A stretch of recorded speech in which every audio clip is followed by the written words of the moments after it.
ওনার বন্ধু ছেলের সাথে আমাকে বিয়ে দিয়ে দিবে। এখন আমি কি করব তুমি বলো। তখন আমার বয়ফ্রেন্ড বলতেছে যে এখন যে আমি তোমাকে পালাইয়া নিয়ে যাব, আমি যে তোমাকে মানে কোনো কিছু করে একটা চাকরি করে যে খাওয়াবো, আমার তো সে যোগ্যতাও নাই, কারণ আমার কাছে তো টাকা নাই। আজকাল চাকরি করতে গেলে তো টাকা লাগে। তখন আমি আমার হাজবেন্ড মানে আমি আমার বয়ফ্রেন্ডকে বলি না আসো আমরা পালাইয়া যাই। তখন আমার মা আমাকে, আমার গলায় সবসময় একটা চেন থাকতো, ওই চেনটা বিক্রি করে আমরা বিয়ে করি, একটা রুম নিই। এভাবে একটা রুমে মানে 2 মাস খাওয়ার মতো আমরা টাকা নিই, টাকা আর কি চেন বিক্রি করে পাই। তো এভাবে আমাদের দিন চলতেছে। তো হঠাৎ করে মানে আমার হাজব্যান্ডের চাকরি হচ্ছে না, মানে উনি চাকরির জন্য অনেক জায়গায় করছে, অ্যাপ্লিকেশন করছে, কিন্তু হয় না। তো দেখা যায় যে যে অফিসে আমার হাজব্যান্ডের চাকরি হবে সেই অফিসে মানে উনি বলতেছে কি তোমার ওয়াইফকে নিয়ে আসবা, তাহলে তোমার চাকরিটা দিব। তো আমার বয়ফ্রেন্ড মানে আমার হাজব্যান্ড আর কি এতটা খেয়াল করে না কিসের জন্য বলছে আমাকে নিয়ে আসার জন্য। তো যখন নিয়ে আসার পর উনি আমাকে বলে কি মানে আমার হাজব্যান্ডের বস বলে তুমি যদি আমার সাথে শারীরিক সম্পর্ক করো তাহলে আমি তোমার হাজব্যান্ডের চাকরিটা দিতে পারি। তোমার হাজব্যান্ডও ভালো থাকলো, তুমিও ভালো থাকলা, তোমার হাজব্যান্ডকে একটা ভালো পোস্টে চাকরি দিয়ে দেব। তখন আমি ওনার কথায় রাজি হই। রাজি হওয়ার পর এখন আমার হাজব্যান্ডের ভালো পোস্টে উনি আমার হাজব্যান্ড চাকরি করে, একটা ভালো ইতে আছে। কিন্তু আমার হাজব্যান্ড কখনোই জানে না যে যার কারণে মানে উনি একটা ভালো একটা পোস্ট পাইছে, ভালো একটা জব করতেছে, সেটা শুধু আমার কারণেই আমার হাজব্যান্ড মানে এত বড় লেভেলে উঠতে পারছে। আমি আজকে আপনাদের সামনে আমার জীবন থেকে একটা গল্প আপনাদেরকে আজকে আমি শোনাবো। আশা করি আপনারা সবাই আমার গল্পটা মনোযোগ সহকারে শুনবেন। আমি সুমাইয়া, আমি রাজশাহীর মেয়ে। আমি বাবা মার খুব আদরের একজন সন্তান ছিলাম। আমি বাবা মার একমাত্র সন্তান ছিলাম। আমার বাবা মার টাকা পয়সার কোনো কিছু কমতি ছিল না। আমরা এক কথায় বলা যায় যে আমরা অনেক প্রভাবশালী লোক ছিলাম। সেক্ষেত্রে দেখা যায় যে আমার যখন আমি লেখাপড়া করি তখন ওই ক্ষেত্রে যখন ক্লাস 8 থেকে আর কি আমার একটা ছেলের সাথে সম্পর্ক হয়। ও আমাকে অনেক ভালোবাসতো, আমিও ওরে ভালোবাসি।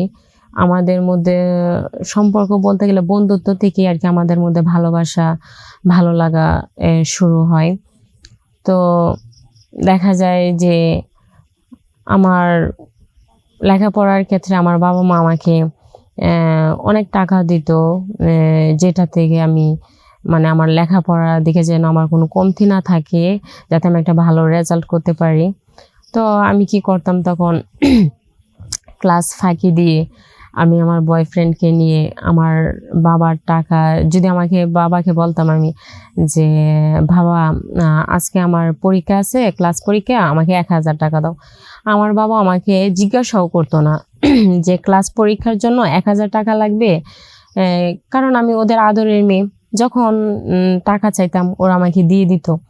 তো ওই 1000 টাকা দিয়ে আমি আমার বয়ফ্রেন্ডকে নিয়ে ঘুরতে যেতাম, ওরে জামা কাপড় কিনা দিতাম এরকম।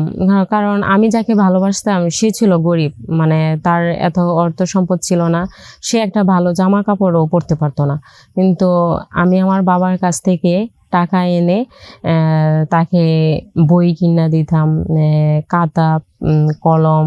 অনেক সময় দেখা যায় যে সে যে প্রাইভেট পড়তো সেই বিলটাও আমি আমার বাবার পকেট থেকে এনে দিতাম। কিন্তু আমার বাবা মা কখনো আমাকে প্রশ্ন করে নাই যে মা আমি যে এত টাকা দিই তুমি কি করো।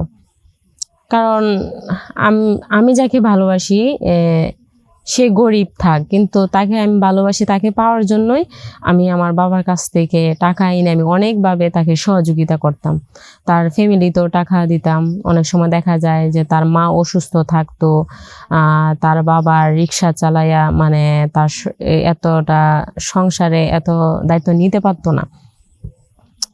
তো সেই ক্ষেত্রে যখন আমি ক্লাস এসএসসি পরীক্ষা দিই, আমার বয়স তখন 16 ছিল। আমি যার সাথে আমার সম্পর্ক ছিল তার সেই ছেলের বয়স ছিল 18 বছর। তো এভাবে দেখা যায় যে মানে আমার যার সাথে মানে আমার বয়ফ্রেন্ড, ও হঠাৎ করে আমার বলতেছে যে দেখো, তোমার সাথে আমি আর সম্পর্ক রাখতে পারবো না। তখন আমি বললাম, আমার কি কোনো কিছু দোষ পাইছো, মানে কি কারণে তুমি আমার সাথে সম্পর্ক রাখতে চাইতেছো না?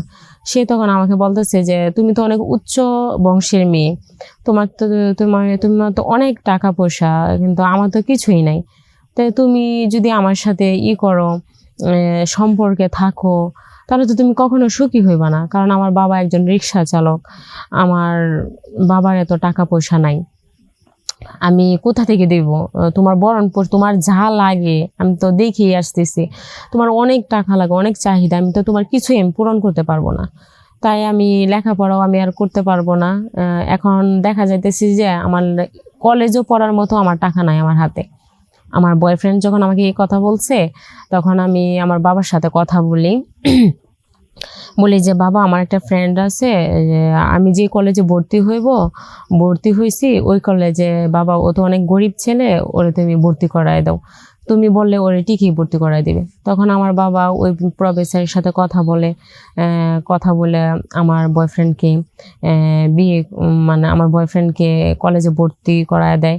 তো এভাবে দুজনে ইন্টার কমপ্লিট করার পর হঠাৎ করে আমার বাবার বন্ধুর ছেলে, উনি আমেরিকা থাকে, মানে ওই ছেলে আসছে আমাদের বাড়িতে গেস্ট হিসেবে বেড়ানোর জন্য।